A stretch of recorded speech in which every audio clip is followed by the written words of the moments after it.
Bonjour à toutes et à tous. Dans ce tutoriel, je vais vous montrer comment faire la sauvegarde des données HASP-SQL d'une application, peut-être une application que vous avez déjà déployée sur un client, comment faire la sauvegarde de ces données, ensuite comment restaurer les données sauvegardées. Donc il y a plusieurs méthodes de sauvegarde, mais la méthode que nous allons utiliser dans ce tutoriel, c'est quoi? C'est de faire la copie des différents fichiers de données. Les fichiers de données en WinDev, dans les autres, on appelle les tables. Donc, on va faire un backup de nos tables dans un répertoire spécifique, dans un répertoire que nous voulons.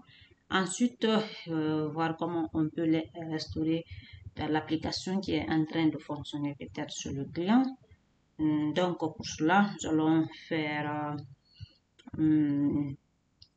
cette sauvegarde et restauration en 3 étapes. La première étape, c'est quoi?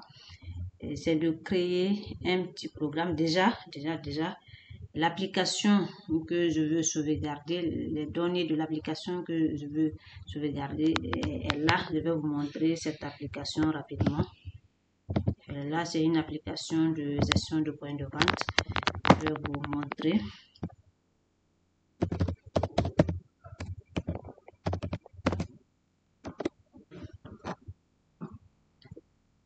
C'est cette application que je veux sauvegarder, les données de cette application que je veux sauvegarder. Là, c'est la liste des produits. Là, c'est les approvisionnements. Là, c'est pour faire les devis, ainsi de suite. Donc, cette application a pas mal de fichiers de données, de tables, je veux dire. Par exemple, ne serait-ce que le produit. Le produit, on a une table appelée produit, c'est-à-dire un fichier de données produit. Donc, nous allons créer une sauvegarde de ces fichiers de données. Ces fichiers de données. Pour cela, qu'est-ce qu'on va faire? On va créer un programme à part qui n'est même pas lié à cette application, à ce projet. Déjà, j'ai créé un projet. J'ai créé un projet appelé sauvegarde base de données vente. Donc, ce projet me permettra de faire quoi? C'est un petit programme qui permettra tout simplement de faire la sauvegarde des données saisies dans cette autre application. Dans cette autre application de vente que je vous ai montré tout à l'heure. Donc, le programme que nous allons créer tout à l'heure permettra tout simplement de sauvegarder les données de cette application. Donc, je reviens dans mon projet sauvegarde BD vente. Et comme je vous ai dit tout à l'heure là, la sauvegarde chez nous consistera tout simplement de copier les fichiers de données de notre analyse. Donc là, d'abord, quels sont les fichiers qui sont concernés par la sauvegarde? Ce sont les fichiers dont l'extension, on a .fic, .ndx et .mmo. Ce sont les 3 types d'extensions qui sont concernés. Ce sont ces 3 types de fichiers qui contiennent les données d'une application. Donc, ce sont ces 3 fichiers que nous allons sauvegarder. Donc, moi, ce que je vais faire, je vais venir, si vous constatez, ce projet que j'ai créé n'a même pas, j'ai même pas besoin de fenêtre ce projet. Je viens tout simplement dans le code d'initialisation du projet. Donc, je viens dans le code d'initialisation du projet. Je dois faire 2 trucs d'abord. Un, je veux sauvegarder. Donc, il me faut la source. Où est-ce que je vais aller prendre les fichiers de données? Et il faut que je sache aussi la destination. Où est-ce que je veux restaurer? Dans quel répertoire je veux restaurer? Dans quel répertoire je veux copier les fichiers que je veux. Donc, c'est un peu ça. Pour cela, nous allons déclarer 2 variables ici. La première variable, on peut l'appeler source. Source, si vous voulez. Source est une chaîne. est une chaîne est égale à source est égale à. Moi, je vais venir dans mon application de vente que je veux sauvegarder. Et pour cela, il faut que j'aille dans le répertoire de ce projet. Je crois que c'est ici. On n'a pas le code du projet. Voilà, ici. Il m'envoie directement dans le répertoire du projet. Dans exe, c'est dans le fichier exe où se trouvent les différents fichiers de données, c'est-à-dire les différentes tables. Donc, je vais copier le chemin de ce projet.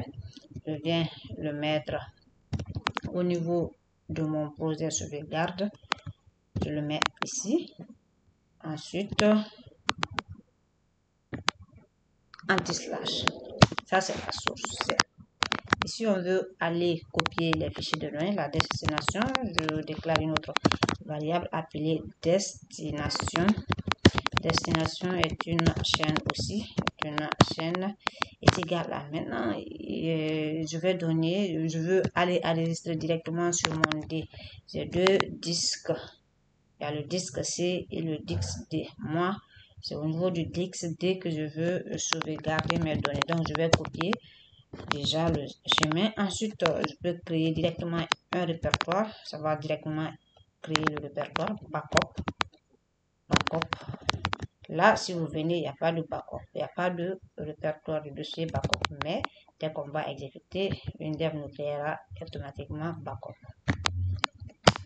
Ensuite, qu'est-ce que nous voulons faire? Nous voulons copier tout simplement les fichiers de données du répertoire source vers le répertoire destination. Donc, la fonction qui permet de copier un fichier en WinDev, c'est fcopy fichier. Là, maintenant, cette fonction a trois paramètres. Le premier, trois paramètres, mais nous, c'est les deux premiers paramètres qu'on va utiliser ici. Le troisième, c'est pas intéressant.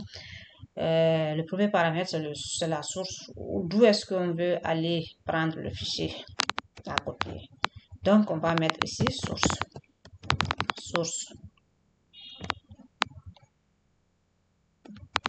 Ensuite, on va faire une concaténation parce que on veut dans source, dans ce répertoire, il peut y avoir plusieurs fichiers de données.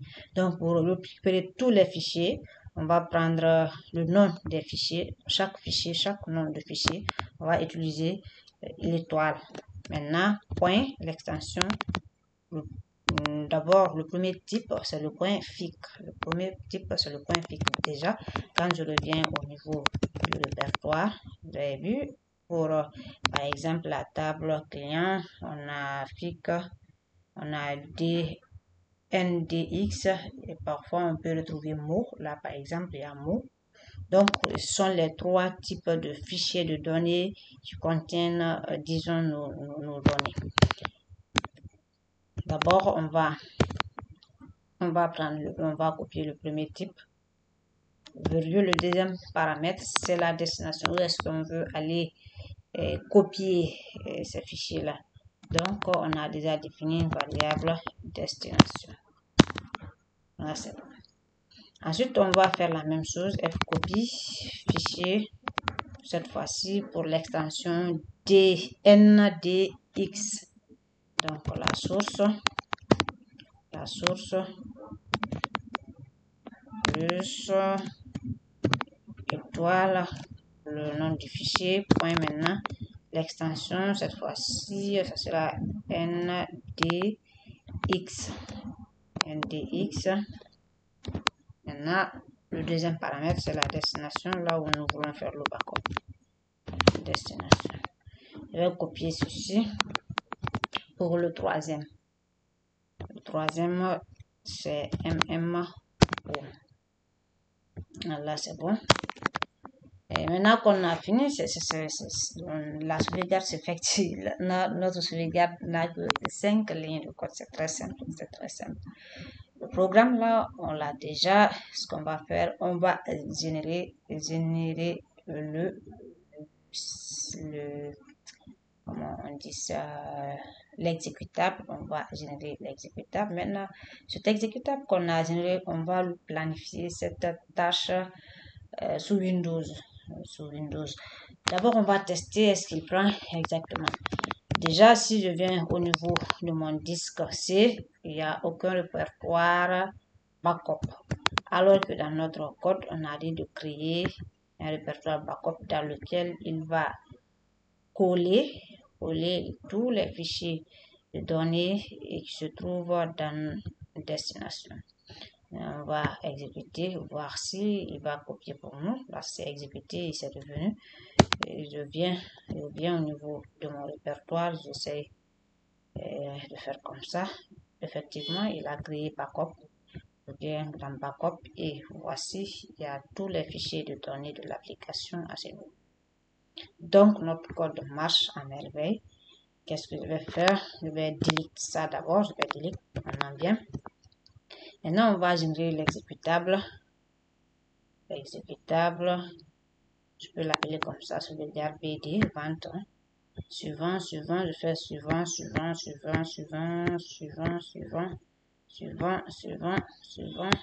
encore terminé. Là, l'exécutable est fini. On a fini de générer l'exécutable. Je vais vous le montrer.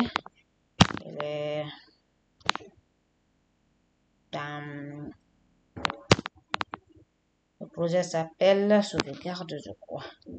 Sauvegarde BD vente. Je viens dans exe et je vois l'exécutable est bel et bien là.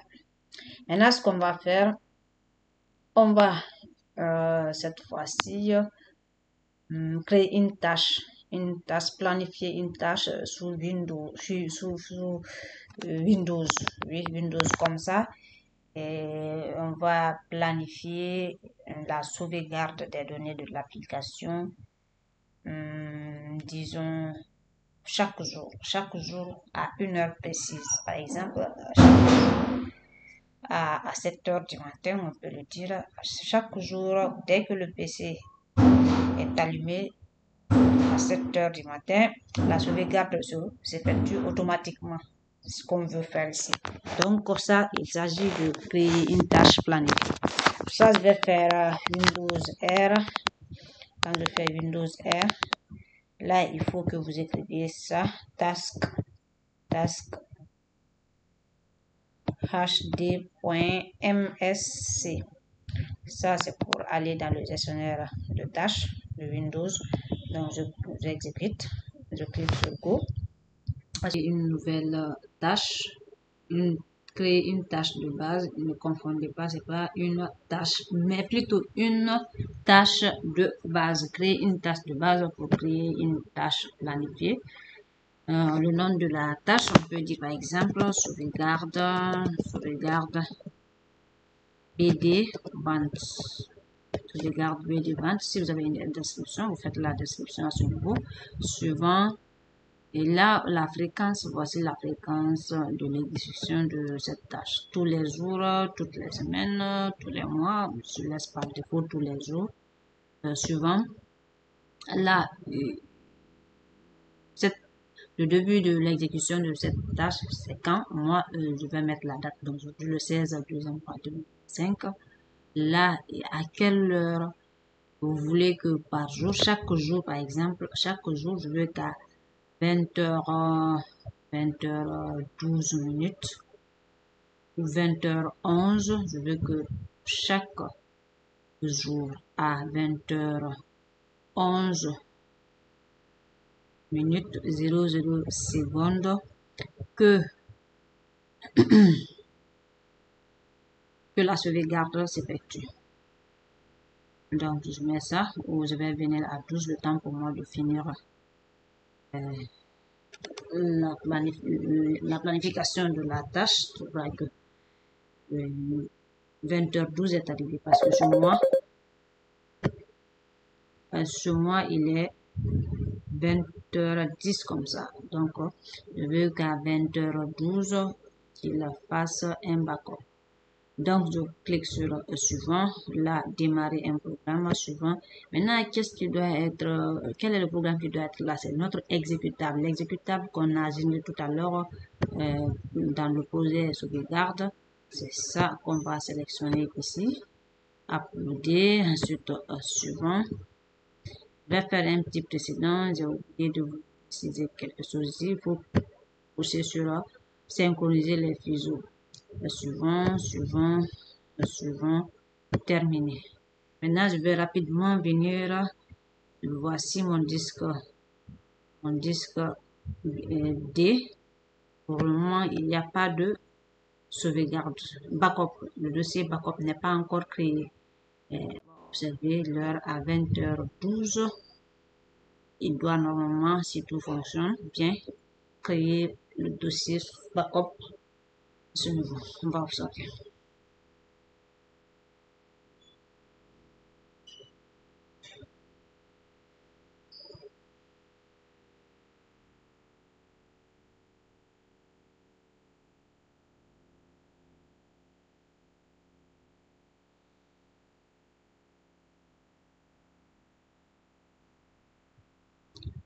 Voilà, il est 20h12, le backup a été créé, le dossier backup a été créé, la sauvegarde a été effectuée avec succès.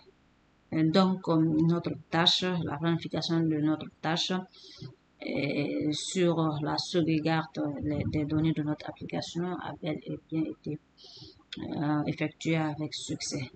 Donc, ce qu'on va faire maintenant, dans l'étape suivante, c'est quoi? C'est de restaurer maintenant. Dans votre application, dans votre future application que vous devez déployer, vous pouvez créer une fenêtre quelque part pour permettre à l'administrateur de l'application de faire la restauration. Bien sûr. Donc, je vais créer une fenêtre appelée restauration. Maintenant, pour la restauration, c'est à peu près les mêmes choses. Je vais créer ici un bouton pour nous permettre de faire la restauration, permettre à restaurer. Maintenant, sous ce bouton, dans le code de ce bouton, qu'est-ce que je fais?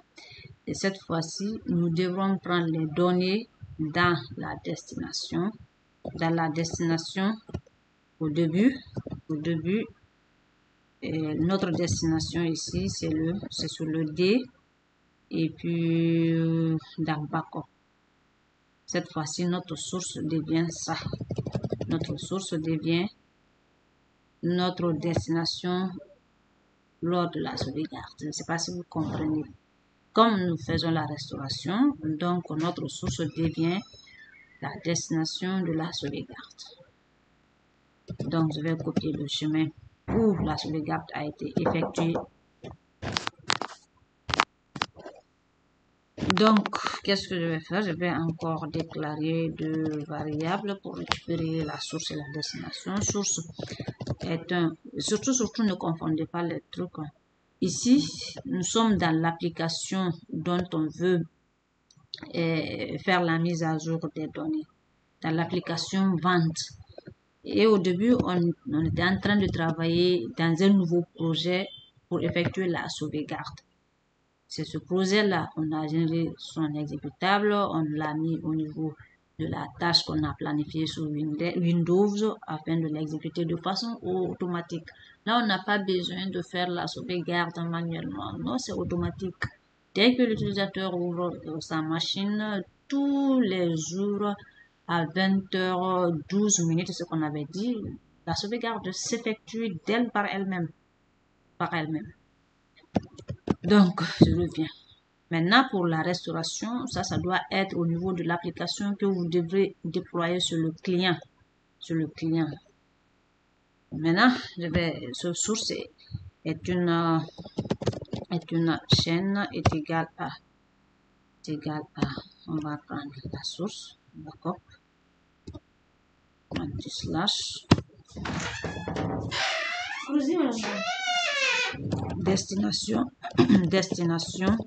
aussi est une chaîne. Destination est une chaîne est égale à. Maintenant, ça sera le répertoire de notre projet. Maintenant, pour récupérer le répertoire du projet, le répertoire de données du projet, le répertoire de données du projet, c'est frep données. Frep données. Excusez-moi pour les différents bruits là, excusez-moi très fort. Rep données plus, on va mettre encore un slash.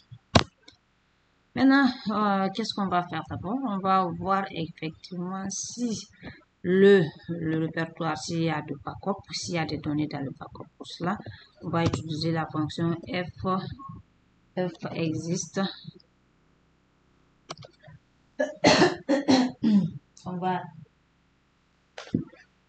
utiliser la fonction frep existe pour savoir si le répertoire existe. Quel répertoire source, là où se trouvent les données sauvegardées. Il a même oublié le si. Si frep existe, qu'est-ce qu'on fait? On fait maintenant la restauration. La restauration, c'est de remplacer les données, les anciennes données par les nouvelles données sauvegardées, par les nouveaux fichiers de données sauvegardés. C'est de remplacer les anciens fichiers de données dans les nouveaux, par les nouveaux fichiers de données sauvegardés. Donc, qu'est-ce qu'on va faire? On va faire toujours le F copie, hein? F copie fichier. Là, c'est la source. La source, on prend source plus étoile point. Vous connaissez déjà ce protocole-là. Destination. Destination, c'est le répertoire de l'application qui s'exécute. Maintenant, on va faire aussi la même chose pour les deux autres types de fichiers. On a ndx. Ensuite, on a mmo. Maintenant, si le répertoire où se trouve le backup n'existe pas, on va dire sinon, alors aucune donnée n'a été trouvée. En info, aucune donnée, bon, aucune donnée n'a été trouvée. Là, c'est bon. Maintenant, ici, lorsque la sauvegarde, la restauration s'effectue, on fait info restauration effectuée avec succès. Restauration effectuée avec succès. Maintenant, pour voir effectivement si notre restauration a été prise en compte, ce que nous allons faire, on va exécuter d'abord l'application par le grand O. Je vais me loguer.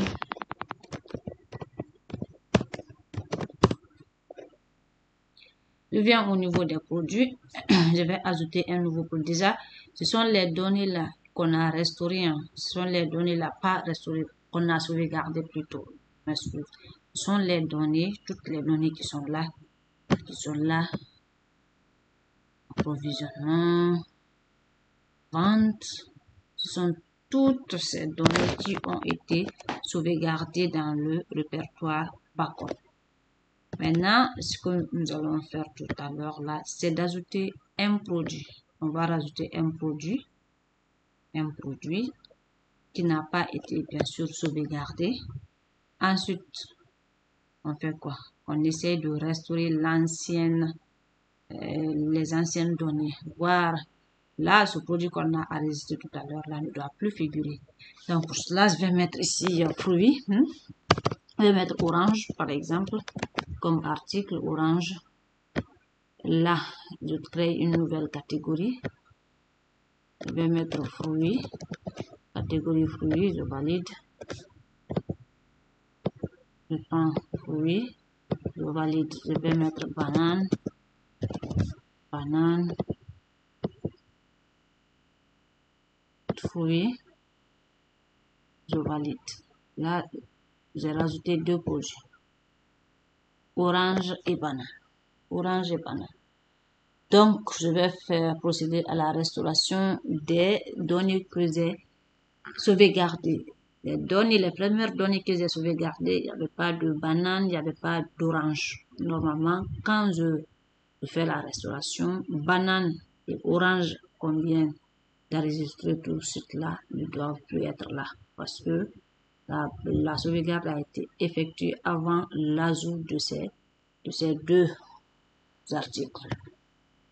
Je viens sur ma fenêtre restauration, je clique sur Go, restauration effectuée avec succès. Je quitte, maintenant j'exécute le grand Go, je me log pour voir si banane et orange sont là. S'ils sont là, orange et banane, c'est que la restauration n'a pas été effectuée. S'ils ne sont pas là, c'est que la restauration a été bel et bien effectuée. Donc, on regarde en bas et il n'y a pas, orange n'est pas là, banane n'est pas là. Donc, la restauration a bel et bien fonctionné. La restauration a bel et bien fonctionné. Merci à vous. J'espère que ce tutoriel vous a plu. Merci et surtout n'oubliez pas de vous abonner à la chaîne. Merci.